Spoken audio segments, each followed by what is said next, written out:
So you want to score better on SAT writing, but maybe you're stuck. Maybe you're at 300 or maybe 350 or even higher, but it's very difficult to move above and beyond that score. Well, obviously, the most important thing for SAT writing is grammar. But once you know your grammar, what's next?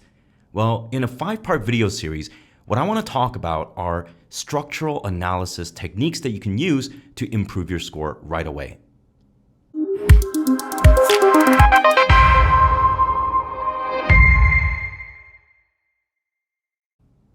Hi everybody, my name is Mikey from Avo Prep Academy, and in this very first video of a 5-part series, I want to talk to you guys about something called the Ugly Duckling technique. So you guys all know the story of the Ugly Duckling. There were these cute ducklings, and there was one ugly duckling, and the cute ones all picked on the ugly one, until the story turns out that the ugly duckling turns out to be a swan. So how is that applicable to SAT writing?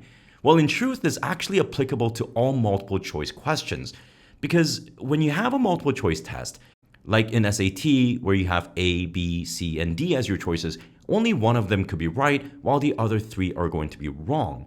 And in order for SAT to ensure that the wrong answers are wrong and the right one is right, they have to create some sort of an attribute that is applicable to all of these wrong answers, which is then discernible from the attribute that is possessed by the right answer.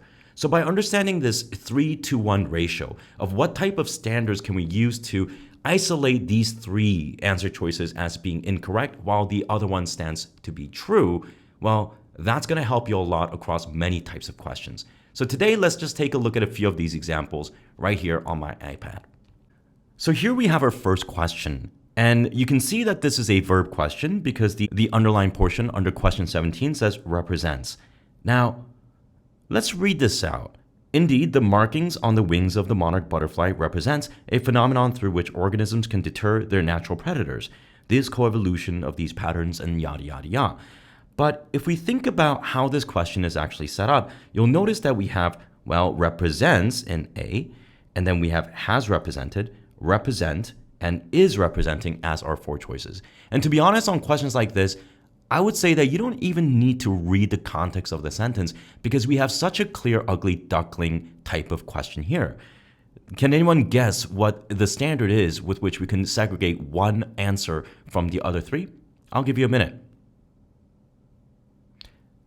So if you guessed the singular versus plural forms of these verbs, then you'll be right. Remember that verbs have to be connected to their subjects. And we say that these verbs root their subjects, but they do so with respect to the number of the subject.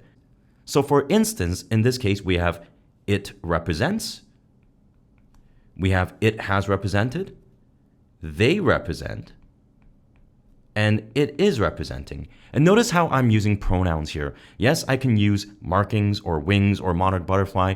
You see, the problem is you have to know what your subject is, but even if you don't know that, you can still use these pronouns to determine that A, B, and D are all going to be answer choices that correspond to a singular subject, while only C can be connected to a plural subject. Now, knowing that, is highly likely that C is going to be the correct answer. But in order to really figure out what the subject is, it's going to be this markings here, because as you guys may have learned, words like on, which is a preposition, or words like of, which is another preposition, well, the nouns that follow these prepositions are not going to be able to be the subjects of that sentence. So that's the real concept behind this type of question, but SAT is sort of limited in how they can present these questions with the absolute certainty that only one of those verbs are going to be correct. So in the next video, we're actually going to talk a little bit more about how the SAT designs verb questions and how you can use that to your advantage. But for this question, this is definitely a 3-to-1. Let's take a look at another question. Okay, so in this question, we're looking at a pronoun question. As you can see, A is it, B is this, C is them, and D is these advertisements. Now, I'm not going to actually go ahead and read the whole sentence out loud for you guys. You can always pause the video and do that so yourself. But as you can already tell, A, B, and C all have something in common, and that is that they are using some sort of a pronoun, while D uses the very specific noun, these advancements. Now, the idea behind these questions conceptually is what we call ambiguous pronouns. In writing English sentences or paragraphs, you don't want to be pulling pronouns out of the blue without a clear link to what we call their antecedents, the nouns to which they belong. So in this scenario, that's what the SAT writing wants to test, but the only way that they can really formulate this type of question is by creating this, again, 3-to-1 ratio of the ugly duckling standing out as the only the only answer choice with the specific noun that you want to choose. Let's take a look at one more. Okay, so in this last example, we actually have what we call a redundancy question, and you can pause the video to figure that out for yourself. But let's just take a look. In choice A, we have necessary tools that they require.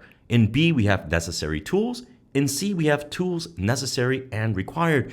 And in D, we have required tools that are necessary. Now, how can we apply the ugly duckling here? Well, the ugly duckling clearly has to be B, because in all of the other choices, we have the repetition of necessary and required happening in A, C, and D, meaning that B is the only one that gets singled out as only having necessary. And going back to what I originally said about this sentence, it's about what we call redundancy.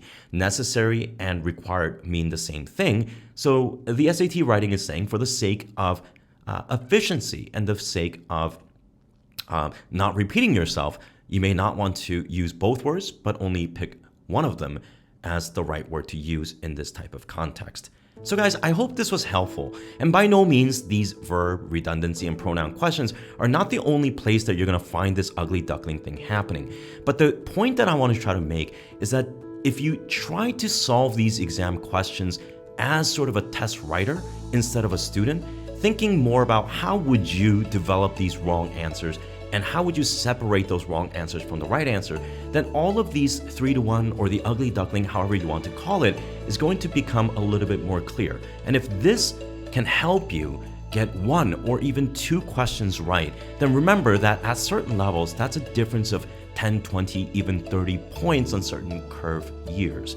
So I hope this was really helpful, and stay tuned for our next video because, again, as I mentioned before, we have 4 more videos coming where we look at this type of structural analysis questions. So if this has been helpful for you guys, then click subscribe so that you guys can stay on top of the new releases of videos that we are going to produce, and press the like button. That would really help us out a lot in understanding what you guys like and what you guys don't like so that we can cater the content for the things that you guys need most as part of your college preparatory curriculum. It's been Mikey with you guys from Avo Prep. Have a great afternoon or morning.